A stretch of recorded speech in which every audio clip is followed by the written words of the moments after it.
What's up mga bro? So ayun na nga, dumating na kami sa Abias campsite. So ito, nagluto na kami agad kasi gabi na.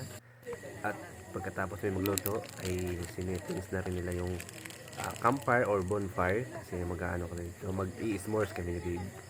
So ayan, yung binubuhusan na ni Kuya ng gas at ito sinindihan na at nagulat ang lahat ng mangyari ito. Boom! Sobrang lakas ng pagkabuhay na parami yata. Ano mo apoy mo Panaw ng riders. Sobrang lakas niyan.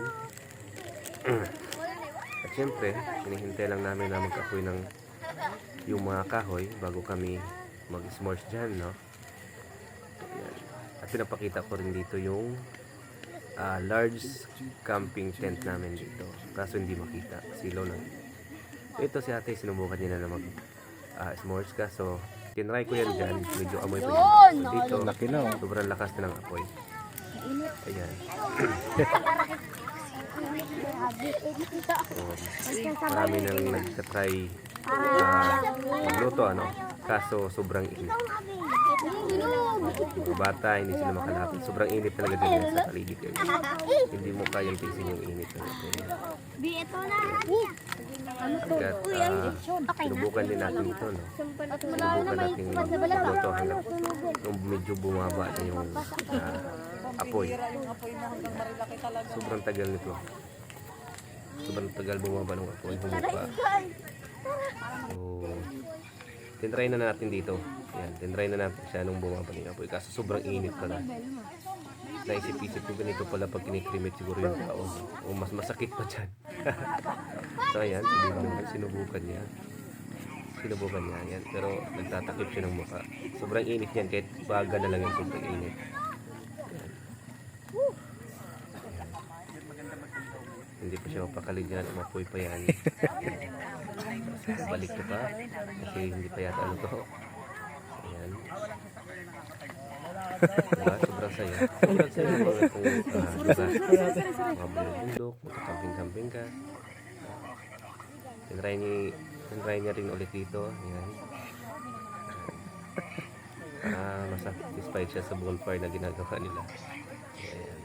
So, medyo masaya na siya dyan kasi medyo mahina na yung apoy. Ano? So yun lang.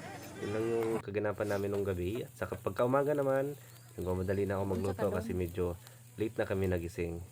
So yan, nagsangag na ako ng kanin na may kape na rin. Ayan. Sobrang sarap dito pagka simpleng buhay lang. Simpleng buhay lang yung ginagawa dito sa camping. Yan. Kung itatanong nyo kung saan to, dito po yan sa located po ito sa Abias camping site sa may Tanay Rizal. Yes. Ayan, tapos nagluto na rin ako ng tuyo dyan. O, diba? Hadlok mo. Tuyo lang sa kalam. Hadlok. So, ayan. Ayan. Tuyo. Tapos meron din kami dyang ano guys, Yawa tawag dyan. Itlog na maalat syempre. Chef Wilogro. Yan. Minikos-mikos ko na yan dyan. Tuyo na yan. Yan. Yan yung view namin. Makikita nyo dyan. Sobrang ganda ng view namin. Nasa taas kami. Tapos may duyan. Ito yung camping site tent namin na tinutuluyan. Ayan, diba? Ang ano kasi dyan guys, naubusan kami nung parang bahay-bahay na kasi yun talaga yung gusto kong kunin. Kaso ubos na daw. So napunta kami sa tent. So ayan, may suka, may itlog maalat, may tuyo, may sinangag na kanin. So, di ba? Sobrang simple lang. Tapos may duyan dyan. Tapos kagubatan yung nakikita mo.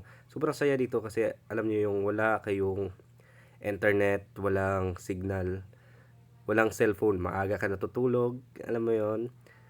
Sobrang relax na yung pag-iisip mo habang natutulog ka. Wala kang iniisip na ibang mga stressful sa buhay. So, ayan. Sobrang ganda dito kung gusto nyo kumuha ng bahay. May mga bahay-bahay din kung maramihan. Ayan, may okasyon kayo. Ayan. Yan yung bahay na yan. Nag-iisa lang yan pero may marami pang maliliit. Mga good to 3 person, 4 person, merong mga ganun.